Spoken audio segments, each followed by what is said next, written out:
This is the Vietnam display. It's called a fire base. Usually the fire base would have batteries of howitzers, and this is a representation of it.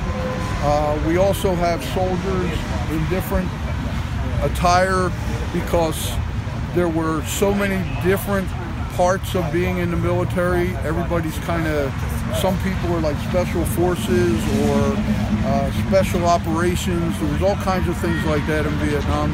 So we're trying to represent as much as possible to give people that visit an overall view of what it would be like to be at a Vietnam fire base and what you might possibly see. So what is your name and where are you from? Pardon me? What is your name and where are you from? My name's Lou Frank. I'm from Camp Hill. I was in Vietnam from February 15th, 1968 till September 10th, 1969. Where did you serve in Vietnam? Mostly in the I Corps and 2 Corps area, which were the northern part of South Vietnam at the time. Mostly around Da Nang, Phu Bai, Camp Evans, mostly up in that area. So that was after the Tet Offensive or before? 2 weeks after the Tet Offensive is when I landed, and 2 hours after that we were hit with rockets. And that's when I found out that I was really in a war. I was 19 at the time, like a lot of other guys. Were you drafted? I volunteered for the Air Force, enlisted in the Air Force, and then I volunteered for Vietnam, and then I extended my tour 6 more months. Yeah.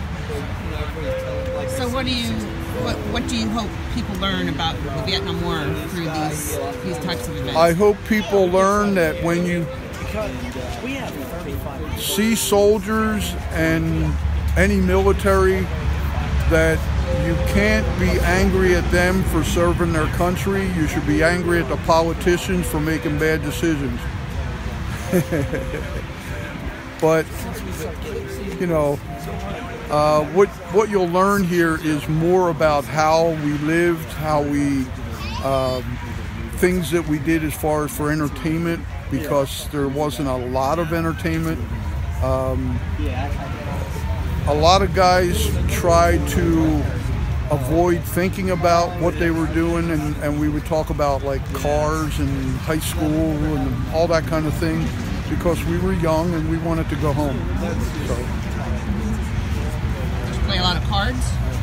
Did you play a lot of cards? Some guys did, but I don't recall anybody being like overcome with gambling or drinking or anything like that, because most of the guys were sensible enough to realize that we're in the middle of a war zone and you got to keep your wits about you.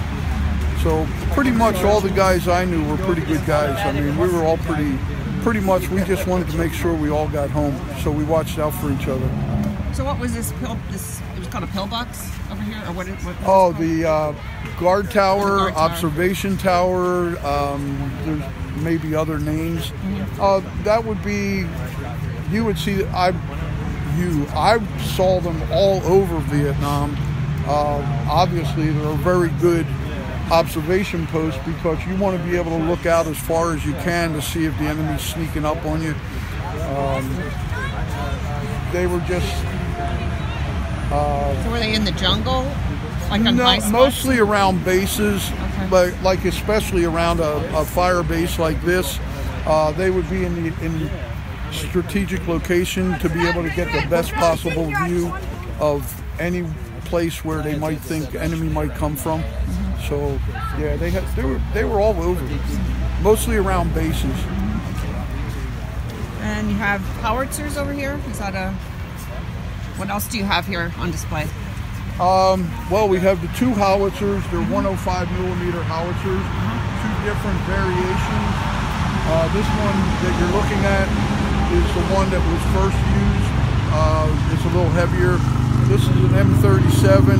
It's actually a 1952 Dodge 3/4 ton pickup truck. It was used mostly for hauling cargo and maybe a few soldiers here and there around. Very good workhorse. Got to see them a lot at a lot of bases, because that's what they were for. Was this brought in just for Are these always here, or was this these just brought in today? Oh, this is brought in today, yeah. I drove this in today. Oh, is it yours? Yeah. Oh, okay. Yeah. Did you restore it? No, but I drove them 50 years ago, so I had to have one. And then we have a couple of Jeeps. They're actually called M151. It's the Vietnam version of the Jeep that you'll see mostly World War II stuff. But this is our version, a little bit better built, a little bit better handling, and safer to drive. They don't tend to flip over as much. We have a trailer on one, and then on this one we have the machine gun mounted to show that how versatile they were. You could mount the 50 caliber, an M60. You could even mount what's called a 106 millimeter recoilless rifle. And then the other Jeep has the radios in it for contacting. That would be like a command Jeep, maybe for a patrol or for a convoy or something. And then the other howitzer over there is a little later version. It was a little bit lighter so that the helicopters, it was easier for the helicopters to bring them to the fire bases. So are you part of a reenactment group? Or? I'm part of a reenactment group. We reenact A Company, 1st of the 7th, 1st Cavalry Division, and I myself am reenacting myself from the 15th Aerial Port Squadron, which was stationed at Da Nang. And I went to bases where the 1st Cavalry was several times, so I kind of wanted to join up with them to be a part of their group. Yep. Thank you. Certainly, certainly. Good afternoon, my name is Al Coase, and I'm a retired U.S. Army armor officer who served on a series of tanks over the course of about 31 years. Actually enlisted first in 1978 and then retired ultimately in 2009. Served in a variety of positions on armored vehicles, starting as a loader on a tank, and then became a driver, and then a gunner, and then ultimately a tank commander. And as I continued my service and moved through the officer ranks, had the privilege of commanding a tank platoon and then a tank company, and then all the way up until the time I retired with battalion level command. So I've been on them for a number of years. We currently have a group of volunteers here at the Army Heritage and Education Center, and we assist the museum with the preservation of the armored vehicles that they have on the trail here, and also put mostly U.S. Army retired tankers on to support their educational programs for this. This is the 3rd year that we've been here at the Heritage Center supporting this event. We started doing the live tank operations last year. It's been a tremendous success. The crowds love it. And as we're getting ready to hear right now, we're ready to do a second series of runs across the obstacle course. So it's a great time. And for all of us that do it, all of us prior service guys that are out here, it's really a labor of love, and really amazing to get the opportunity to be able to do this stuff again. So these tanks that are out here on the obstacle course, they're privately owned? Yes, they are. The ones that you're going to see running today are privately owned. 2 of them, one of them is an M36 tank destroyer, and the other one is an M4A2 Sherman tank. They both belong to a collector out of Gettysburg, whose name is Frank Buck. And then there's a variety of folks that own some of the other vehicles you'll see out there. As an example, the half-track, the M20 armored car, they'll be announced as they make their runs, so you'll know a little bit more about what they are. But yeah, everything that's running out here is privately owned. The vehicles, the static displays on the trail here, this, the M18, the M4 Sherman, which is on the far side of the field. And then on the opposite side of the field, we have the M42 Duster and a Cold War era tank. They're all Army Museum property.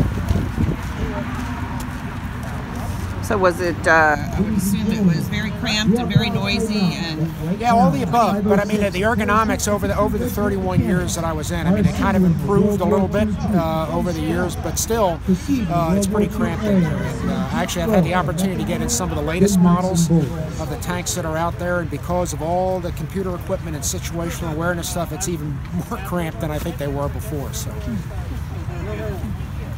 Hi, I'm Tristan Barney. I'm from York, Pennsylvania, and we're going to talk about the M42 Duster. So this tank was built on an M41 Walker Bulldog chassis. Fires twin 40mm Bofors guns, 250 rounds a minute. It's a 6-man crew. You have the driver, the tank commander, and then up in the turret you would have 2 pointers, horizontal pointer and a vertical pointer, and then 2 loaders. And fired 4-round stripper clip, and the guys in the back would just continually load. They fired up to 250 rounds a minute, like I said. It was primarily used in Vietnam for convoy duty because of the speed. It could travel 45 to 50 miles an hour, so it was really fast. And then they also used them for base perimeter guard because they could fire fast and they could chew up a lot of jungle.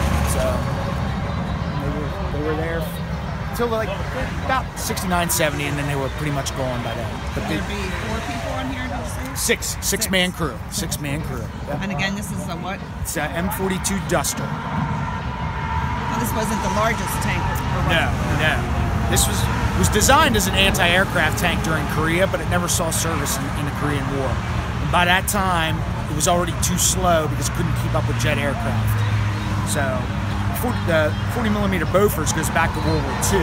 It's the same gun used on ships in World War II that designed to go against prop-driven aircraft, which are much slower than jet planes. So it was actually obsolete. So they repurposed it for ground combat.